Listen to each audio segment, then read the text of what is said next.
আমি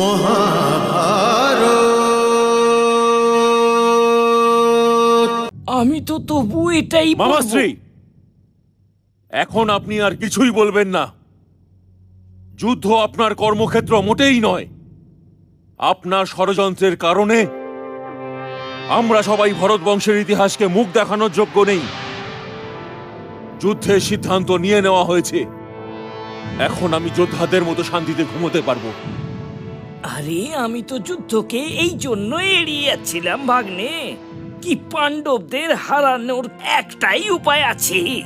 কিন্তু তুমি তো ওই রাস্তা ধরবে না ওই রাস্তা, কারণ তোমার অহংকার কারোর সামনে তোমাকে হাত পেতে দাঁড়ানোর আজ্ঞাই দেয় না। আমি কারোর সামনে হাত পেতে দাঁড়াবো না।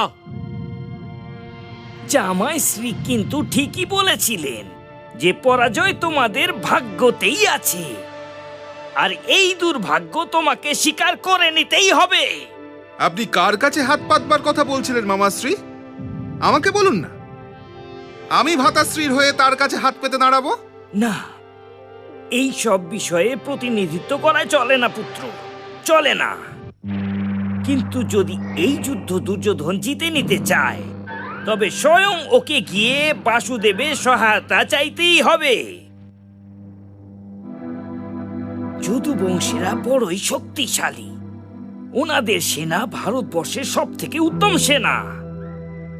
হ্যাঁ, যদি যুদ্ধতে হেরে যেতে চাও তবে যেও না বাসুদেবের কাছে।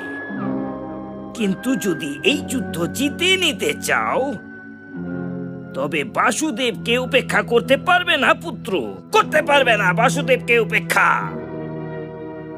যাও বাসুদেবের কাছে এখনই।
আরে পার্থ, তুমি কখন এসেছো?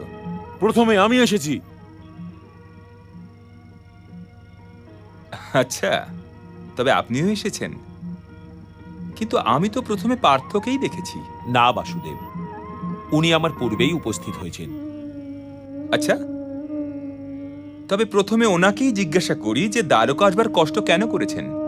এই সংবাদ তো আপনি পেয়েই গেছেন যে আমাদের সঙ্গে পাণ্ডবদের যুদ্ধ নিশ্চিত।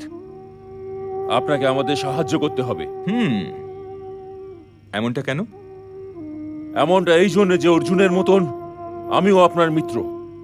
আমাদের দুজনের সম্পর্কও আপনার সাথে একই রকম। হ্যাঁ, এটা তো ঠিক। আর এই জন্য যে আমি প্রথমে এসেছি। হ্যাঁ, এটাও ঠিক কথা।